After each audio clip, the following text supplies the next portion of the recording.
What? What'd she just say?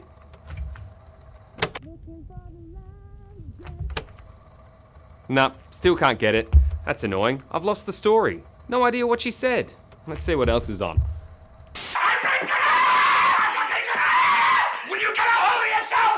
When producing a film, making sure you have really good sound is the top technical priority.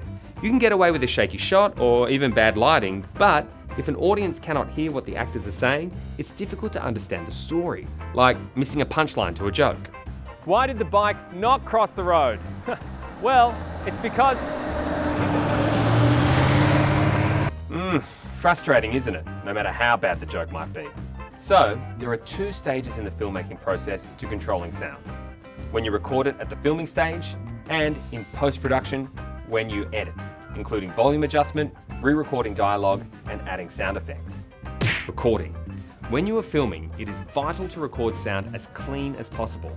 It's also important to understand that if your film is playing on a larger sound system or in a cinema, any background noise, extraneous wind noise, or technical problems will be amplified even more. So it's very worthwhile thinking and planning on how you deal with recording sound. There are three main variables which will affect the quality of your sound recording: the recording equipment and how well it is used, the location you are filming in and how noisy it is, and the subject, usually the actor, and how well they project their voice and articulate their words. Let's first look at recording sound. Here we have a range of different mics, but the two biggest differences are either a boom mic or a wireless lapel mic. Before we show you how the setup works, let's listen to the difference between the boom mic and the iPhone mic. Hi, my name's Matt, and this is me recording my voice without a microphone. Hi, Matt again, and I'm recording my voice with a microphone this time. There are two ways to record sound, a dual system or a single system. Dual system will record sound separately to the camera, and a single system will record it directly onto the camera. These mics are all single system, which will be the easiest and quickest way to record sound in mobile filmmaking. Exhibit A is a typical boom mic. In this case, it's the VideoMic Go. In terms of professional microphones, this is a really cost-effective system by Rode. It is great when recording 2 to 3 people in a scene up to 4 to 5 meters from the camera. Now, if you're in a quiet room and the actors are close to the camera, you might not need a mic, but using a mic will open your possibilities for filming. Firstly, you'll need an extension cord and an SC7 adapter to transfer the mic signal to an iOS mobile device. Using an iPhone, you will also need a dongle to connect it to the Lightning port. These VideoMic Go's are directional, which means they capture the sound they are pointed towards and help cut out a lot of the background sound. The sound recordist or boom operator has an important job. They must first connect all the cables and make sure they are fitted properly. Test that the mic is working by recording the actor's voice. Hold the boom carefully and direct it at the actor speaking.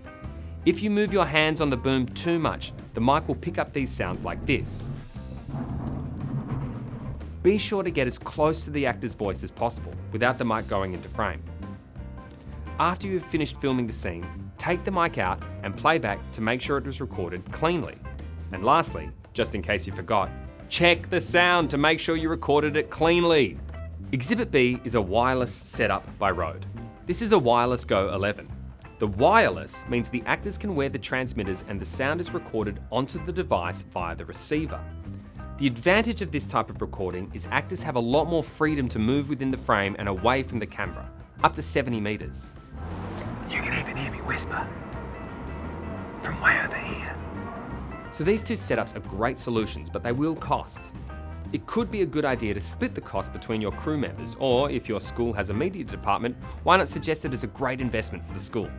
Failing that, let's look at some low-cost options. Using a two-system recording setup using a second iPhone purely as a sound recording device.